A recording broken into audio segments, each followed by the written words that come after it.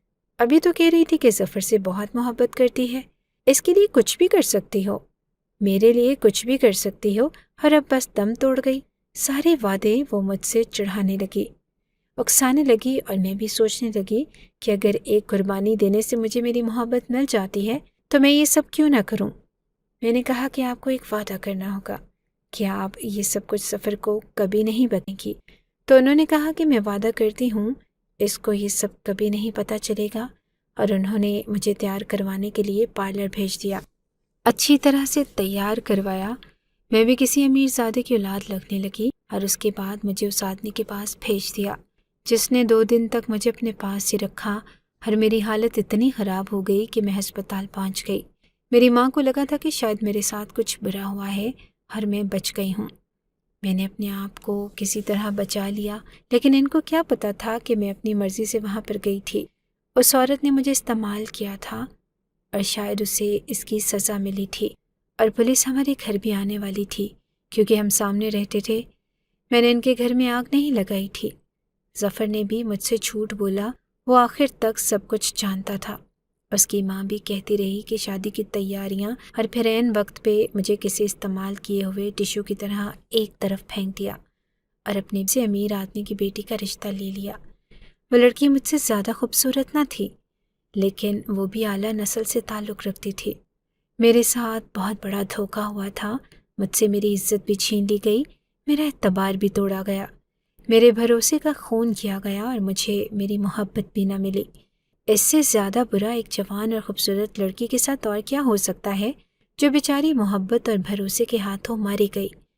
لیکن ان لوگوں کو اتنی بڑی سزا کیسے ملی، یہ پولیس کی تفتیش کے بعد ہی پتہ چلا تھا۔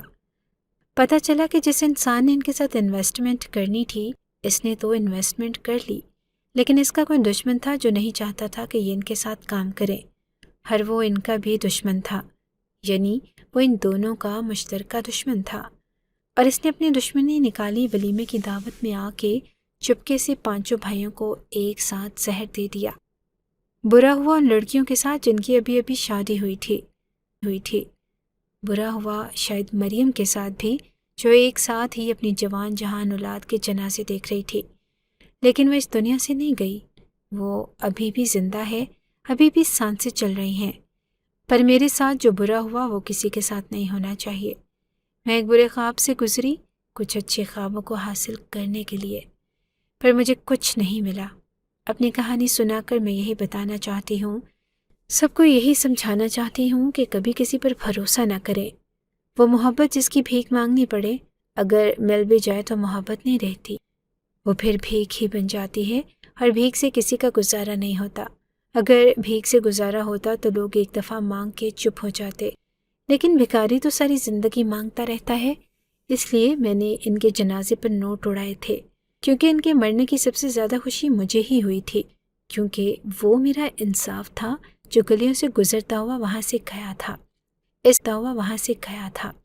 اس کے بعد ہم نے وہ علاقہ چھوڑ دیا اور ہم دوسرے محلے میں آ گئے، اور میں نے ابھی تک کسی سے شادی نہیں کی ہے۔ میں اپنے آپ کو کسی کے قابل نہیں سمجھتی۔ اگر شادی کروں گی تو اسے اپنی حقیقت بتا کے کروں گی، اگر اس کے بعد بھی وہ مجھے قبول کرتا ہے تو ٹھیک ہے، نہیں۔ اگر آپ کو ہماری یہ کہانی اچھی لگی ہے تو ہماری کہانی کو لائک کیجیے، اور اس طرح کی مزید کہانیاں سننے کے لیے ہمارے چینل کو سبسکرائب کیجیے۔ کہانی سننے کا شکریہ۔ آپ سے ملاقات ہوگی اگلی ویڈیو میں، تب تک کے لیے اللہ حافظ۔